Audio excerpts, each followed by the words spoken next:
بسم الله الرحمن الرحيم الحمد لله رب العالمين والصلاة والسلام على أشرف الأنبياء وإمام المرسلين سيدنا ومولانا محمد وعلى آله وأصحابه أجمعين. ربي يسر وعين يا كريم وافتح لنا بالحق أنت الفتاح العليم.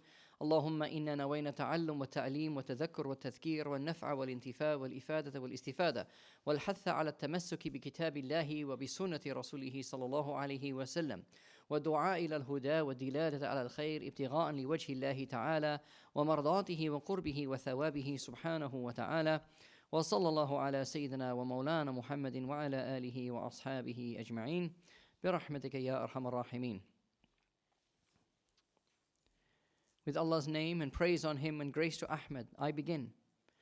To learn and teach do we intend, remind ourselves, reminding friends, availing all the folk who pass, avail ourselves and aid impart, encouraging that all hold fast to God's book and His Prophet's path, and calling men to guidance sure, and guiding men to goodness pure, His visage always seeking true, His pleasure and His nearness too, for the unending blessed reward of God on high, the gracious Lord, and so we end with peace on Him, our messenger and all His kin.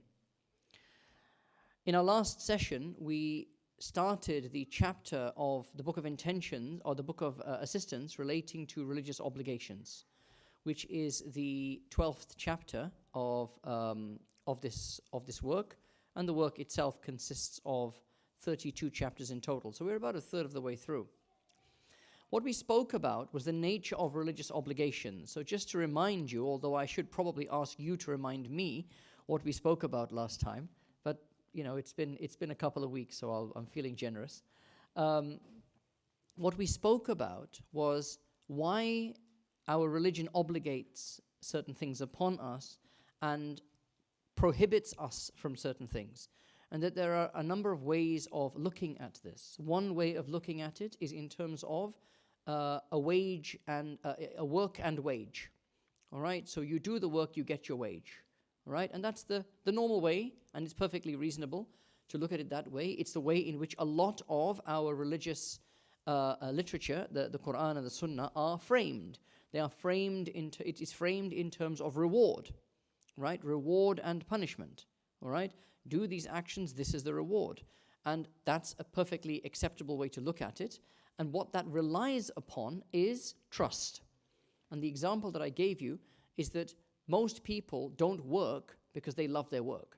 They work because they have to work. They have bills to pay, they have etc., etc. And the reason they work is not because they love the work, but they love what their work gives them, which is the wage. However, for the vast majority of us, you do not get your wage at the end of the working day. You get your wage at the end of the month. And so you have to wait for it. And you therefore have to trust that your employer is going to pay you. You do the work for the month, and you trust that your employer will pay you. Or if you are in a trade, for example, it is only once you finish the job that your client will actually pay you, right? And that relies on trust.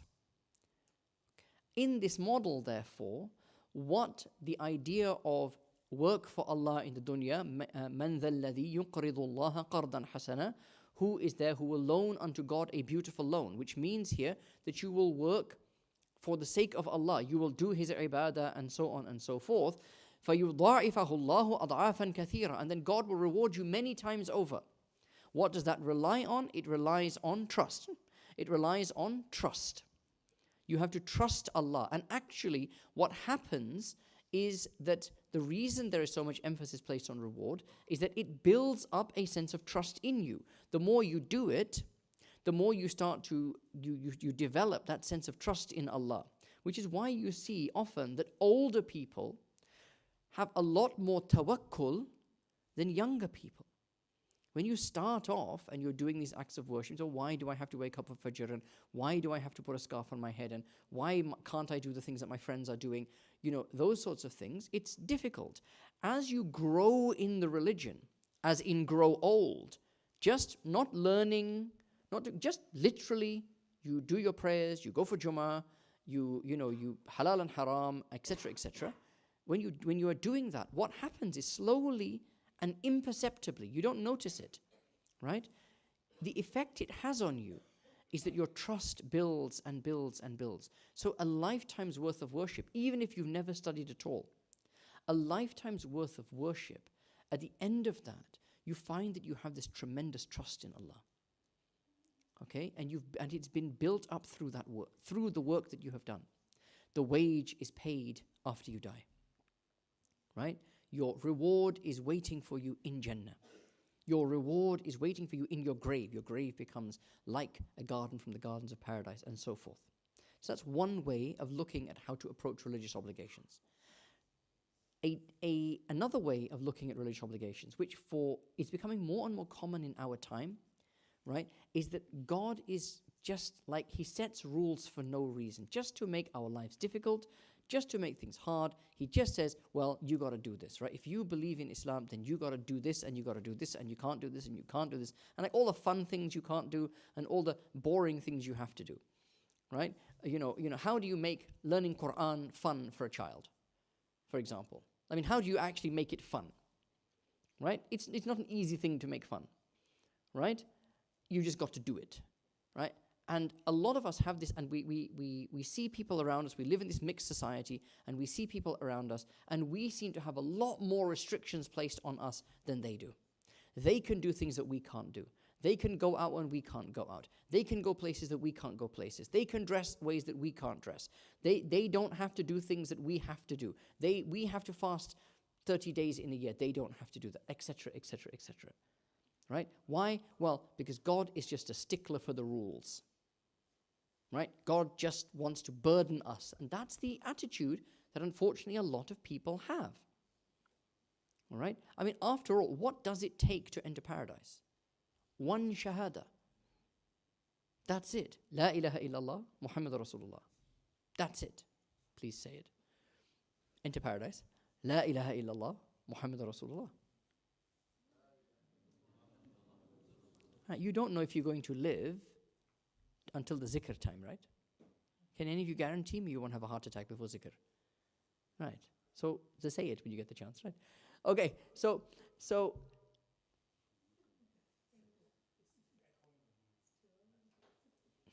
I'll leave that to the guys to sort out. So,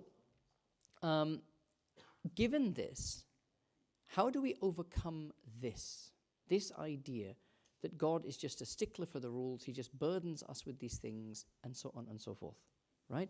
Well, one way of trying to understand that, right, is as follows. When you drive, which side of the road do you drive on?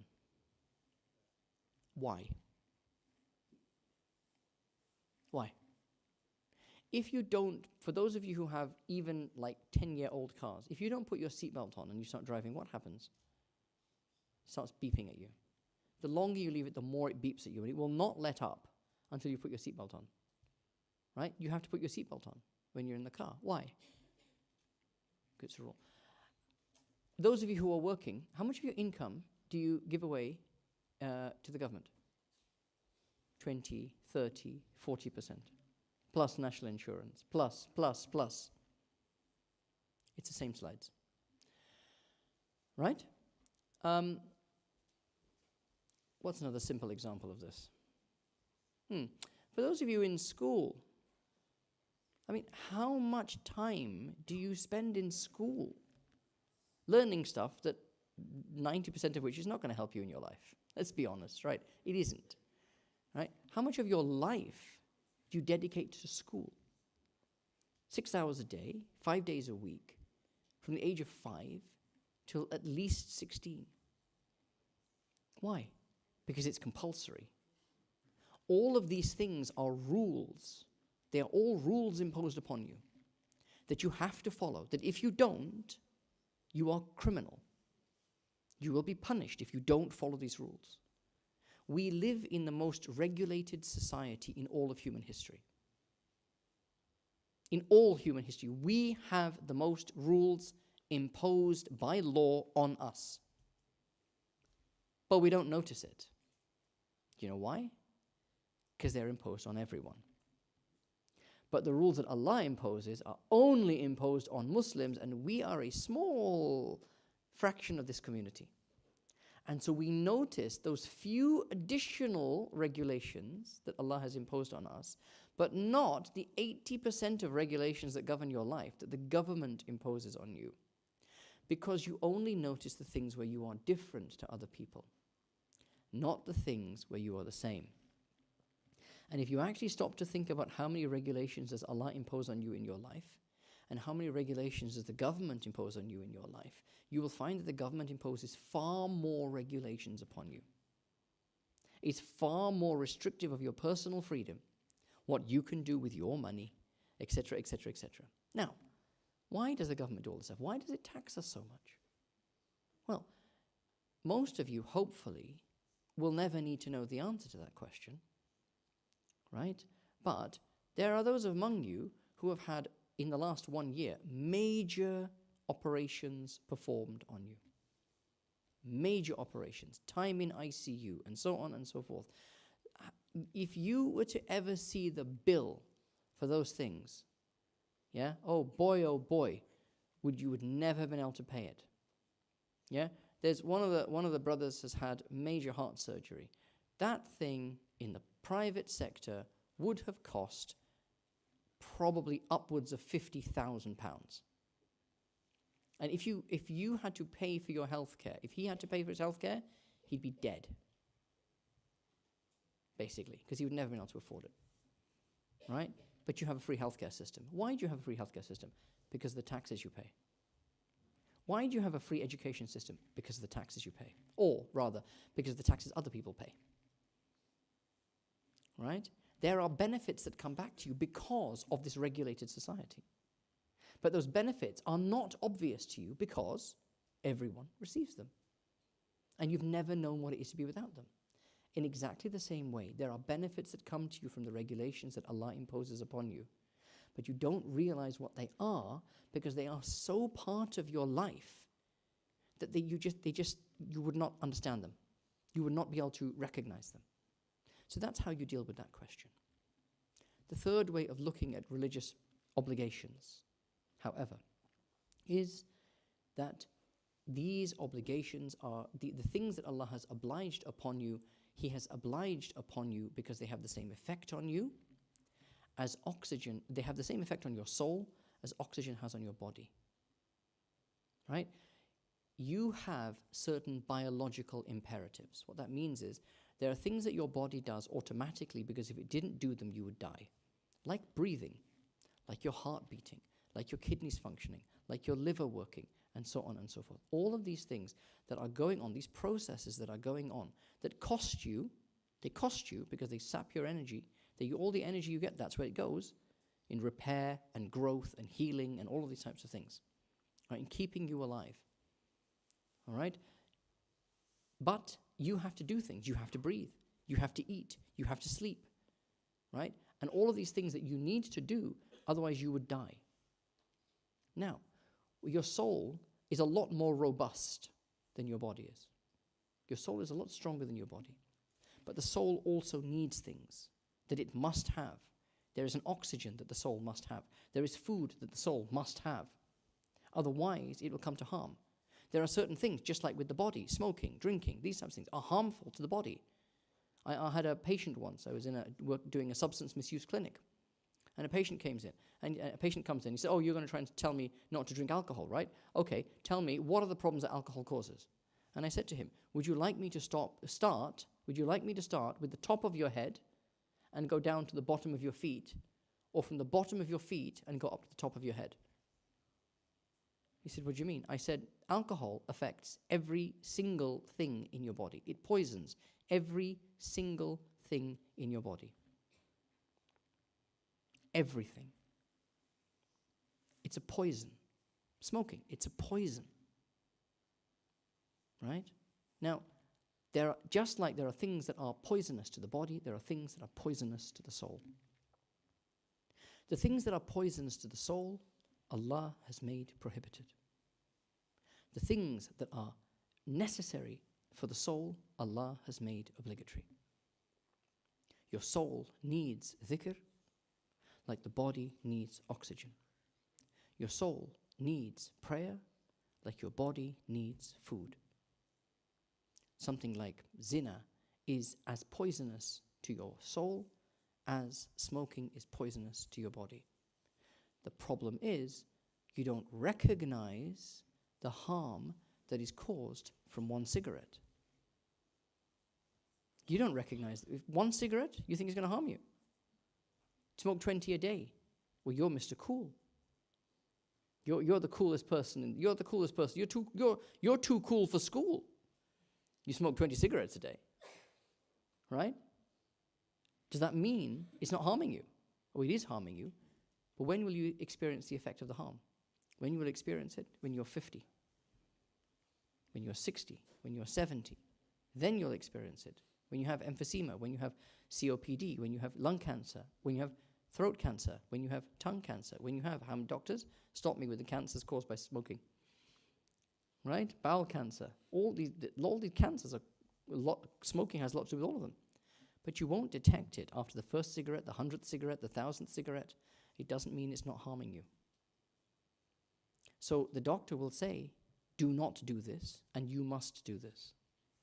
Because I can detect changes in your body that you can't detect, and I am telling you things are going wrong. Right? The doctor knows, and you have to trust the doctor, because the doctor knows how your body works better than you do. In the same way, the religious obligations and prohibitions of Islam are the prescriptions of the Shafi, of Allah the healer. And by adopting those prohibitions, by trusting the physician, the great physician of the soul, you are only doing something that is in your own benefit. You are only avoiding poisons that will destroy your soul. You are only taking in nutrients that will ensure the flourishing and growth of your soul. So that's what we spoke about last time. Okay? We're going to carry on from there, inshallah, with what the Imam has to say. All right? Bismillah. So,